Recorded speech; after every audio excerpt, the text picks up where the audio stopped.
Hey guys, how's it going? This is Nat Nader, and welcome back to your weekly dose of Creepypasta. This is the last week of October round for our patrons. Just letting you know, we'll be moving into the November round starting next week. And of course, while on the topic, let's give thanks again to our patrons for keeping this narration machine running smoothly. Couldn't do it without these lovely people: Tiffany, Backwards D-Dog, Matthew Lau, Buckapuff, Amberly Perry, and Christina Cable. Shout out to the initiates and recruits as well. I am thankful and appreciate you all. Now, as always, turn out the lights, get comfortable, and let the story begin.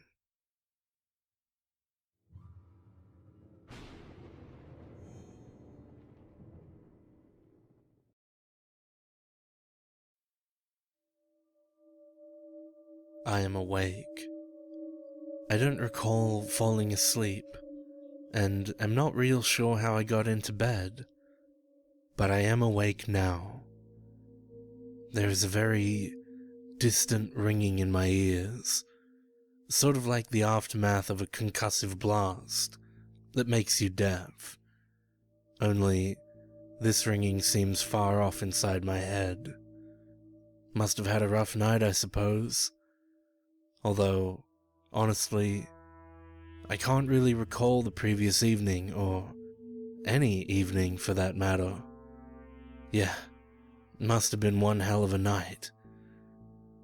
I roll out of bed, and my feet hit the cold, hard tile floor of my bedroom.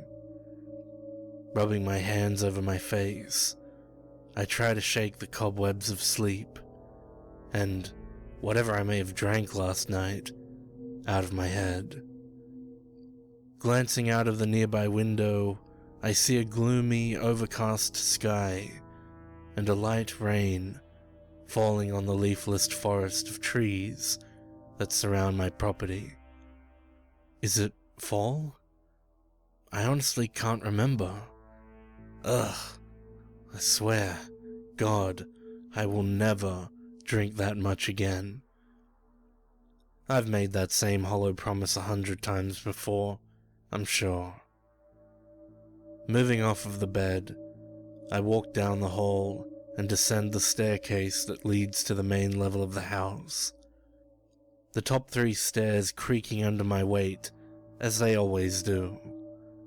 Midway down the stairs, I can see outside through the Amityville HonorOfStyle window over the entryway that the drizzle and clouds have settled in and are likely going to be hanging around a while.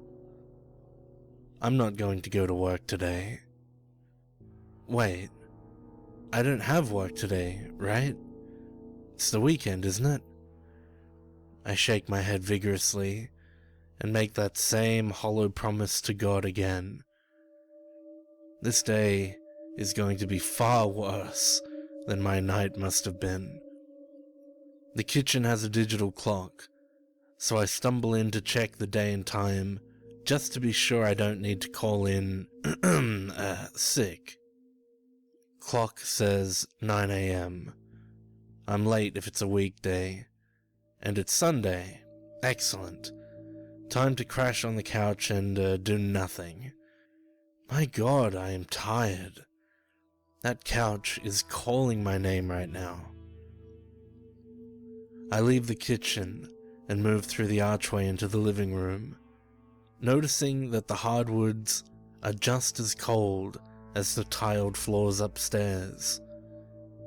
A small shiver moves up my spine, and I make a turn toward the thermostat to crank the heat up before lying down and covering up with the throw blanket hanging over the back of the couch. The worn, cold leather of the couch creaks under my weight.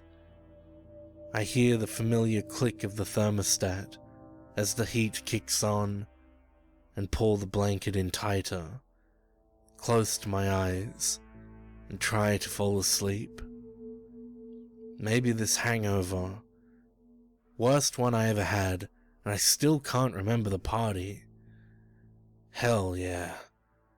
We'll be gone after a good late morning nap. The whispers start immediately. I bolt upright on the couch, throwing the blanket aside as I do, and scan the room. Aside from me, the living room is empty. The upstairs bathroom fan is running. Did I leave it on? Did I even go in the bathroom this morning? I sneak quietly from the living room, through the kitchen, and peek around the corner, silent as a church mouse. I had to have been a ninja in a past life or something. I look up the stairs and see that the bathroom light is on and the exhaust fan is definitely running. Maybe I destroyed the toilet last night and left it running to kill the smell before stumbling to bed, I think. But the whispering starts again, and it's coming from the bathroom. No time for subtlety now, so I bolt up the stairs, the top 3 creak as usual, and burst into the bathroom. If there is someone in here, they're about to get their ass kicked. But the bathroom is empty, and the whispering has stopped. Okay, I am far more hungover than I thought. I flip the bathroom switch to kill the lights and the fan, and then realize my bed isn't far away at all. Sleep. I need sleep. I am so tired. The bed is there in my room, dark and inviting. I'll just sleep this off and wake up feeling much better. Time for that nap. I lay down on the bed, sinking into the mattress like butter melting on a hot pan. Pull the covers up to my chin, close my eyes and sleep. Or at least, I think I went to sleep. I'm definitely awake, but I don't recall falling asleep or dreaming. The darkness has crept into the room like a cat burglar, casting shadows on the far wall that look like little demons, ready to jump out of their 2-dimensional wall canvas and attack as full-blown 3-dimensional horrors. Must be nighttime, because I can't see anything through the window, but I can still hear the faint pattering of the rain on the roof. I throw the blankets back, sit up and rub my face again.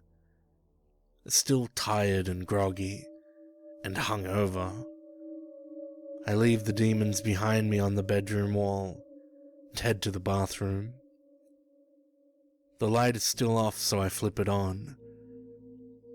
The light from the molded glass fixture dances all over, like miniature crystal ballerinas, and the exhaust fan comes on. I sneak a peek into the toilet. Nope. No prayers offered up to the porcelain god in here, I think to myself. As I turn to the mirror to face myself, and dreading the sight I'll behold in this rough state, sounds from downstairs freeze me in my tracks. It is the unmistakable sound of silverware plates. Someone is eating dinner in my house. The top 3 stairs creak once again as I fly down to the first floor, burst into the kitchen, throwing the door wide as I enter, and head toward the dinner table by the bay window. There are plates here, remnants of a half-eaten meal on each of them, but whoever was here eating my food left in a hurry when they heard me coming. The hardwood floor led to the front door. Sounds like a herd of elephants is holding a track meet on it. The bastards are running out the front door. As I quickly head to the entryway, I see the door close and hear the deadbolt click into place. They have a key?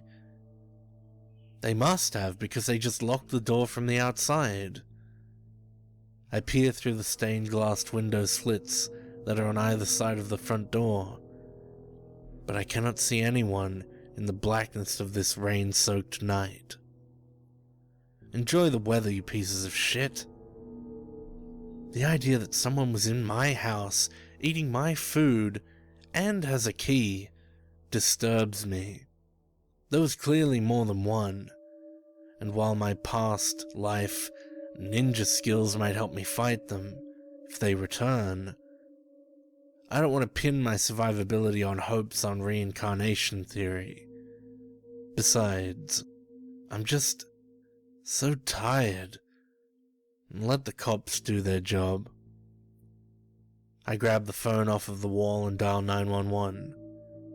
Nothing. I hang up and try again. Still nothing. There's no dial tone. Did they cut the lines?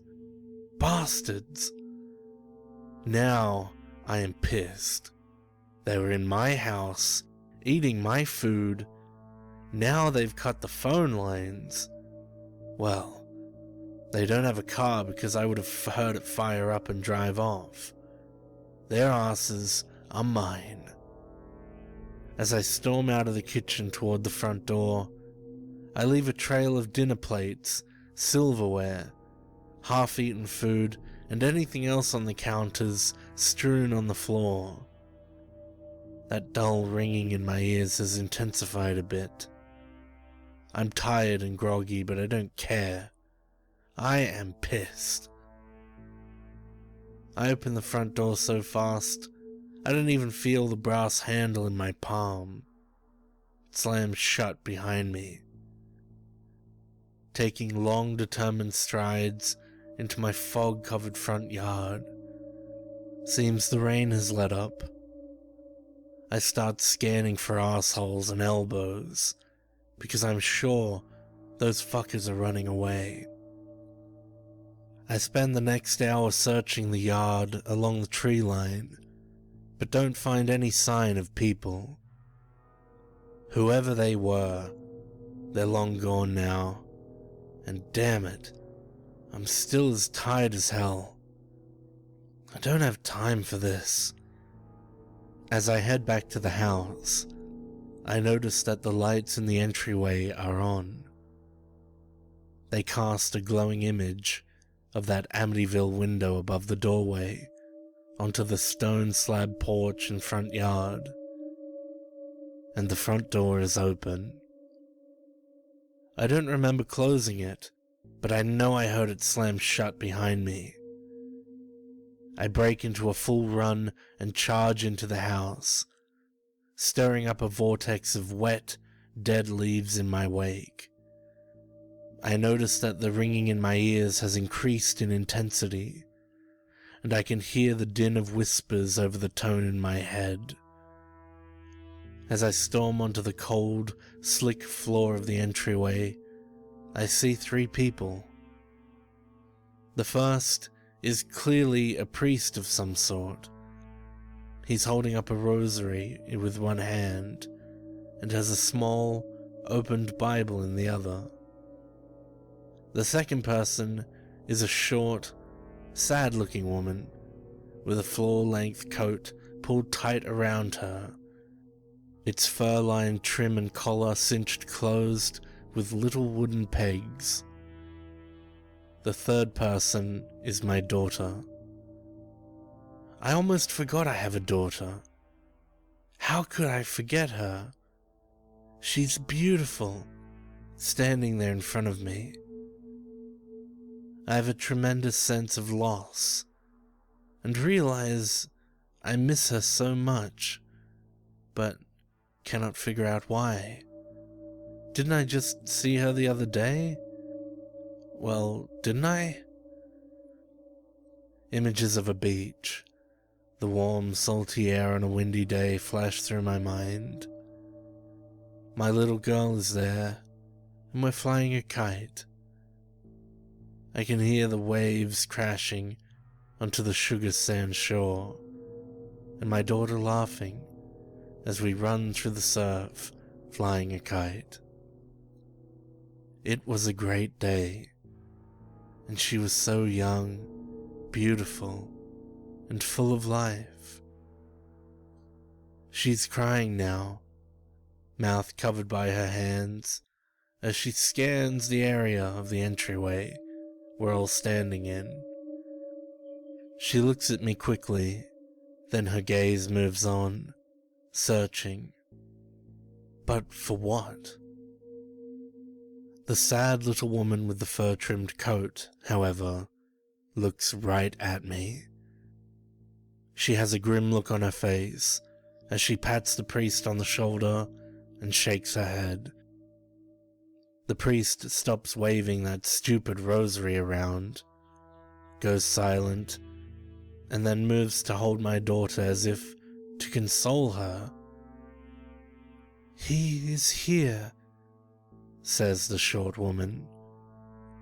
My daughter lets out a sob, and the ringing in my ears gets loud. "He is confused and angry. He doesn't understand yet." My daughter uncovers her mouth and her lips quiver. She squints her eyes as if to hold back more tears. Can he hear me? What's he saying?" she asks. The short woman shakes her head. "It doesn't work like that. He can hear you, yes, but I don't hear what he says. Just emotions, feelings. You can speak to him."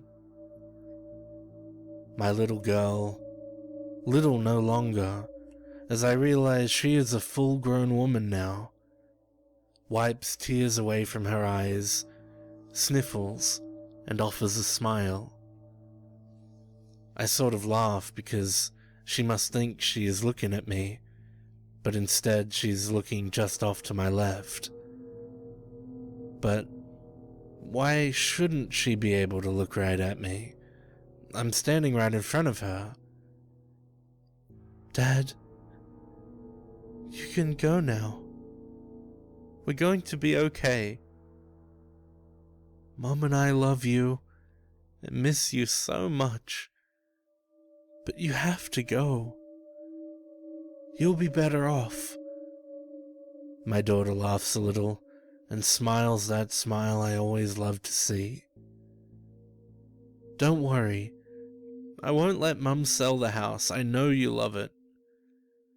The ringing in my ears is nearly deafening now, but I do not care. Why is she talking to me like this?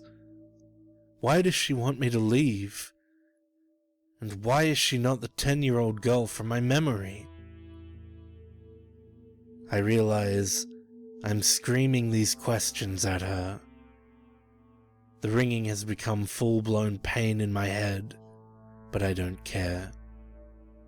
I press my hands to my ears, trying to block out the noise, shake my head side to side, and continue screaming questions at my daughter. The short woman shakes her head again. She casts a sad look towards my daughter. "He is angry. He is yelling at you. I can't hear the words, but he doesn't understand why you are saying these things. He is very, very confused. He doesn't know it's time to move on from this life." Wait, what did she just say? I stop screaming and lower my hands.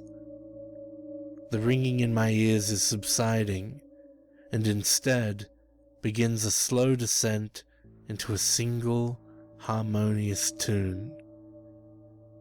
What does she mean that it's time to move on? My daughter smiles again. I've missed that so much. "Daddy, we love you. It is time for you to move on. You can't keep scaring the hell out of Mum and I. We appreciate you staying with us to make sure we're okay. And we are.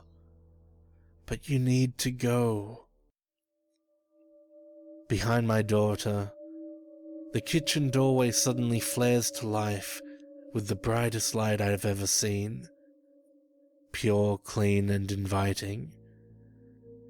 That harmonious tune grows louder. Not painful, but inviting. I look away into the 3 people standing before me. They do not see the light. It beckons me, so I begin to walk towards it. The short woman pats my daughter's hand and nods her head. Her smile tells me she knows what is happening, even if I do not.